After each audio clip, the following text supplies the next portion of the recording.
I'd like to share a short story about my adopted country, the Netherlands, the beautiful home of the city of the Netherlands.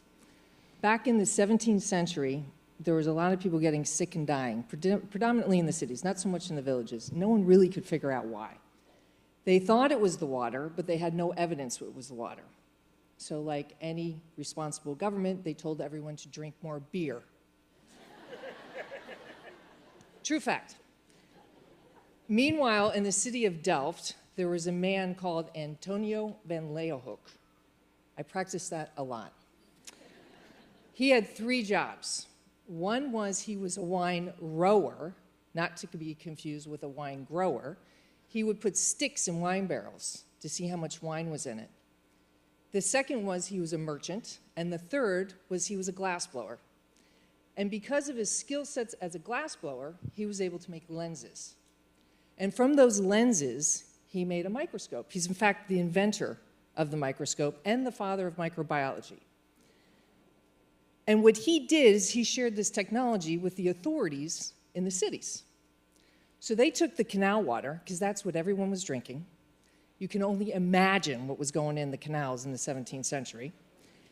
And what they saw was what they called were little animals, which we would call microbes. So they're like, okay, well, this is why everybody's getting sick and dying, so let's tell everybody to boil their water, which they did. I have no idea what happened with the beer drinking suggestion, but based on the number of bars in Amsterdam, I'm thinking it stuck throughout the ages. What they did is they were able to see beyond the known. So they came up with clinical evidence that changed behavior and impacted public health in a huge way. And that's pretty much what we're doing here at InnerScience Research Fund. So our mission is to fund clinical research, to provide the evidence that meditation changes the physiology and biology in our human bodies. And why is that important? Well, our vision is that meditation becomes part of the standard of care. So when you go see your physician, you're not going to just talk about diet and exercise, your meds, your supplements, but also the benefits of meditation. So just think for a second if we have large swaths of people around the world meditating, the impact that would have not only on mental health, but on physical health. And then take it a step further and think about how people would communicate with each other. Take this room, for example. We have 39 countries. We have multiple states within the United States, which are also like little countries. And it's only kindness and love here. In fact, when I checked in, the management of the hotel said, we can't wait till you guys come because the whole vibe of the place changes. True. So imagine if we could do that in large pockets around the world. I mean, this research literally has the potential to not only change public health, but really how the world operates. And I do not say that lightly.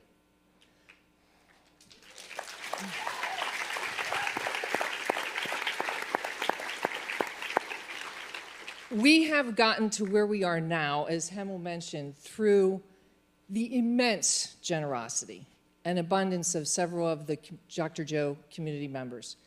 And we thank you deeply for that. We are now extending these partnerships to all of you, the Dr. Joe community, and actually beyond that. We are thankful for any donation that you can give. Monthly is hugely appreciated because it really helps with the planning. And lastly is research costs a lot of money. And Hemel mentioned that. One blood test costs $150. We have to do thousands of these, not to mention the assays and everything else that Hemel talked about. So our goal is to raise $5 million this year.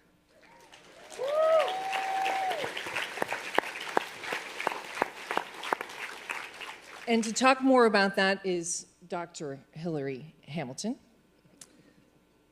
And she is, I think, quite well known in this community through her work with Give to Give and research, and she has played a very important role, and we are thrilled to have her as the director of our donation relations. Over to you. Thank you. First, I want to reiterate what Hemel said and what Evie said. We would not be standing on this stage without you. So many of you have supported us for the last 2 years on this journey, and your efforts will never go unnoticed by us. We love you, and we thank you.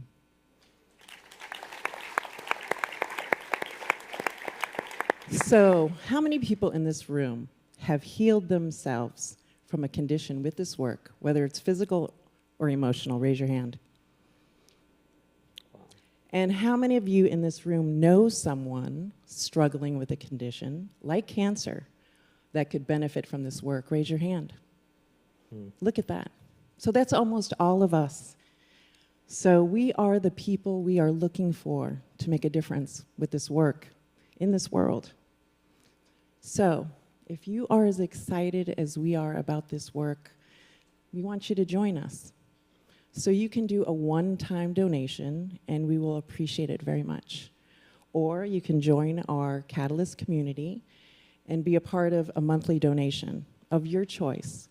It's 2 cups of coffee, or some of you can afford 2 house payments. Whatever it is, it's going to go to research. Okay?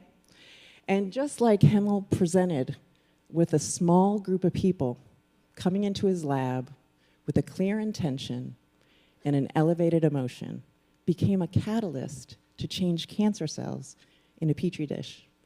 Can you imagine what we could do as a collective with a clear intention and an elevated emotion to change sick care into health care with this work?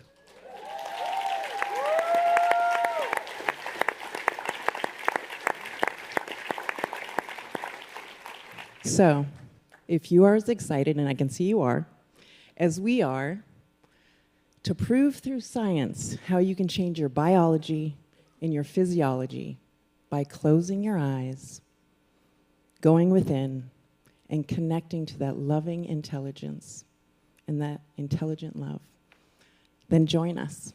Will you guys join us? Yes. Thank you.